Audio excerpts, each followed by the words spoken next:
Halo teman-teman, pada kesempatan kali ini kita akan membahas tentang gaya. Pada bab ini kita akan membahas tentang 1. Gaya, 2. Hukum Newton tentang gerak, ketiga, diagram gaya bebas, keempat, gaya gesekan, kelima, gaya sentripetal, dan yang keenam adalah tekanan. Yang pertama, kita akan membahas tentang gaya. Gaya merupakan bentuk dorongan atau tarikan. Sebuah benda dalam keadaan diam membutuhkan gaya untuk membuatnya bergerak. Benda yang sedang bergerak membutuhkan gaya untuk mengubah kecepatannya. Magnitudo gaya dapat diukur menggunakan neraca Pegas.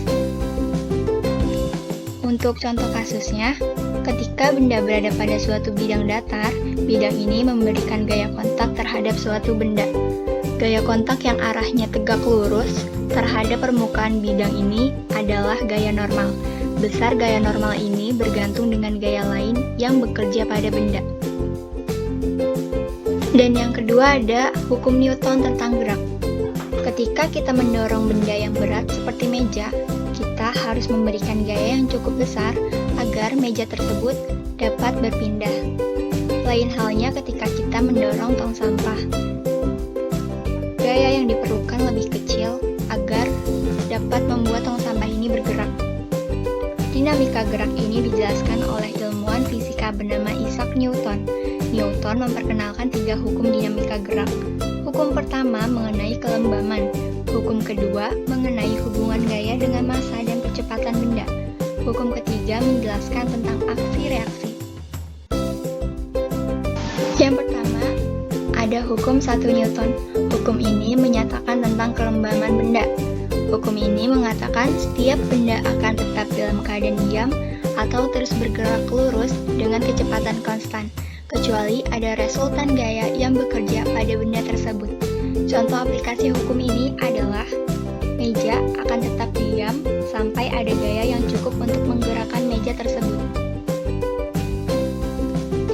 Hukum Newton pertama menyatakan benda cenderung mempertahankan keadaannya selama tidak ada resultan gaya yang bekerja pada benda tersebut. Apa yang terjadi ketika ada resultan gaya pada benda tersebut? Hasil eksperimen Newton menemukan bahwa benda tersebut akan mengalami perubahan percepatan ketika gaya yang bekerja searah dengan gerak benda. Benda tersebut akan dipercepat. Dan ketika gaya ini berlawanan dengan arah gerak benda, benda tersebut akan diperlambat. Selain gaya mengubah kecepatannya, Newton juga menemukan hubungan antara gaya dengan massa suatu benda. Contohnya, kita memerlukan tenaga yang lebih besar untuk mendorong mobil daripada motor. Hubungan antara massa dengan percepatan ini bisa dituliskan sebagai sigma F sama dengan M kali A. Intinya, semakin besar gaya yang diberikan, semakin besar perubahan percepatannya. Arah percepatan searah dengan arah resultan gaya. Selanjutnya ada hukum 3 Newton. Hukum ini menyatakan bahwa gaya selalu muncul secara berpasangan. Hukum ini dinyatakan dengan ketika suatu benda memberikan gaya pada benda lainnya, benda kedua akan memberikan gaya yang sama dan berlawanan pada arah benda pertama. Contoh soalnya, pada kotak di gambar ini, terdapat 3 gaya yang bekerja pada kotak. Kotak ini tetap diam pada tempatnya. F1 diketahui sebesar 16 Newton, F2 diketahui sebesar 9 Newton. Lalu, berapakah besar gaya F3? Karena kotak ini diam, maka diketahui resultan gayanya adalah 0. Maka F1 ditambah F2 minus F3 sama dengan 0. Maka F3 sama dengan F1 plus F2 sama dengan 16 ditambah 9 sama dengan 25 Newton. Selanjutnya ada diagram gaya bebas. Diagram gaya bebas adalah gambaran semua gaya yang berasal dari luar sistem yang bekerja pada sistem. Di sini kita akan menggambarkan gaya yang perlu kita gambar untuk menganalisis gerak suatu benda. Pertama adalah gaya tarik atau dorong, yang kedua ada gaya berat, ketiga ada gaya normal, dan yang keempat ada gaya gesek. Kita mulai dari kasus yang paling sederhana, yaitu benda di bidang datar. Di sini kita lihat ada sebuah kotak yang berada di permukaan lantai kasar yang permukaannya itu datar. Kemudian ditarik dengan sebuah gaya F1 yang mendatar juga. Kotak, kalau saya tarik ke sebelah kanan, maka dia bergerak akan ke kanan juga. Maka dapat kita gambarkan seperti ini. Berikutnya adalah gaya berat. Apakah ada? Ingat ya, setiap benda kalau dia bermassa, maka dia punya gaya berat. Kemana arahnya? Ke sini. Digambarkan di sini, ditarik garis dari pusatnya ke bawah. Berikutnya gaya normal. Apakah ada? Ingat, gaya normal ada ketika benda ada kontak dengan permukaan benda lain. Di sini, kotak ada kontak dengan permukaan lantai. Berarti gaya normalnya ada. Nah, kemana arahnya? Yaitu tegak lurus ke permukaan bidang menjauhi bendanya. Berikutnya adalah gaya gesek. Apakah ada? Ingat, kalau permukaan kasar ada kontak dengan permukaan itu, maka ada gaya gesek. Kemana arahnya? Yaitu berlawanan dengan arah gerak benda. Maka diagram gaya bebasnya saya gambarkan seperti ini. Titik ini mewakili kotak. Kemudian saya gambar semua gaya ini dengan pangkal dari titik.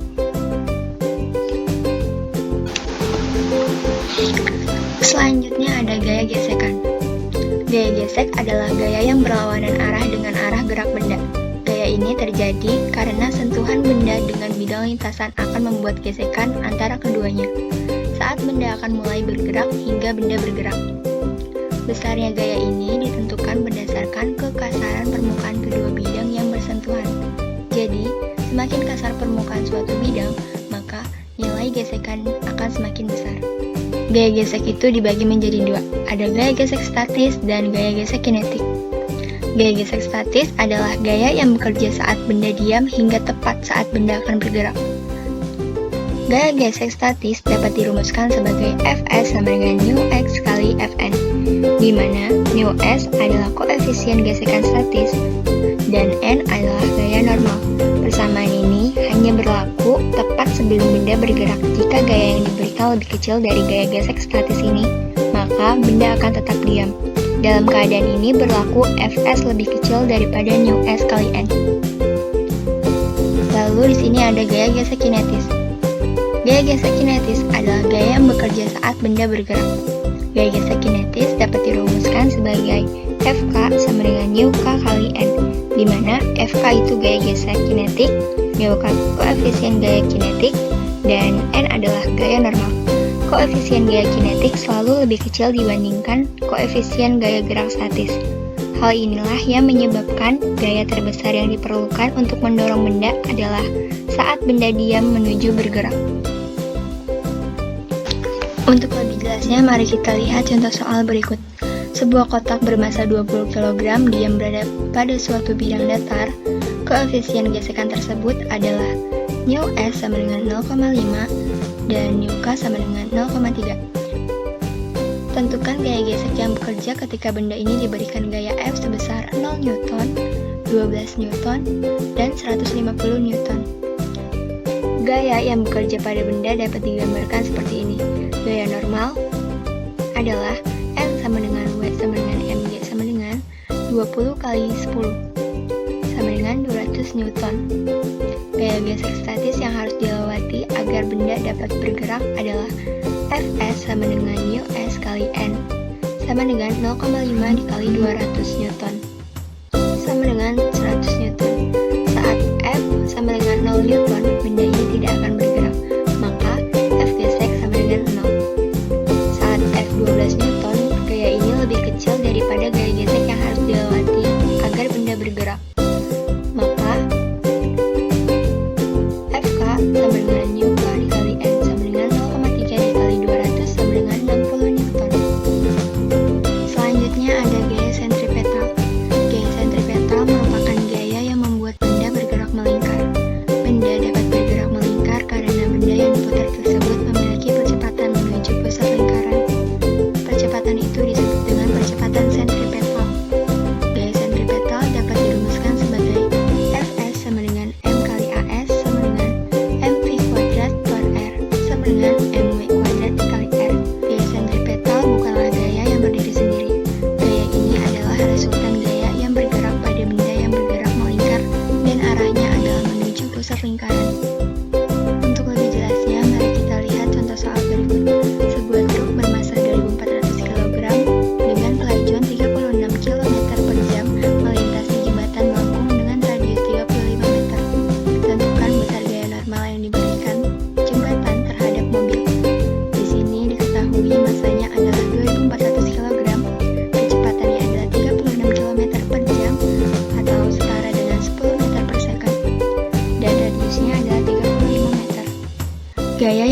pada mobil adalah gaya normal dari gravitasi. Seperti dijelaskan sebelumnya, gaya sentripetal merupakan resultan gaya yang bekerja. Dikarenakan gaya sentripetal mengarah ke pusat lingkaran, maka gaya yang mengarah ke pusat lingkaran kita asumsikan bernilai positif. Maka secara matematis dituliskan N sama dengan mg dikurang mv kuadrat per r. Maka 2400 dikali 10 dikurang 2400 dikali 10 pangkat 2 dibagi 35 sama dengan 17.142 Newton. Selanjutnya ada tekanan. Tekanan zat padat adalah perbandingan besar pada gaya dengan luas permukaan bidang zat padat. Tekanan dapat dirumuskan sebagai P sama dengan F per A, di mana P adalah tekanan dengan satuan Pascal atau Newton per meter persegi, F adalah gaya tekan dengan satuan Newton, dan A adalah luas bidang tekan dengan satuan meter persegi. Untuk lebih jelasnya, mari kita lihat contoh soal berikut. Di sini terdapat sebuah balok dengan panjang 6 meter, lebar 5 meter, dan tinggi 12 meter.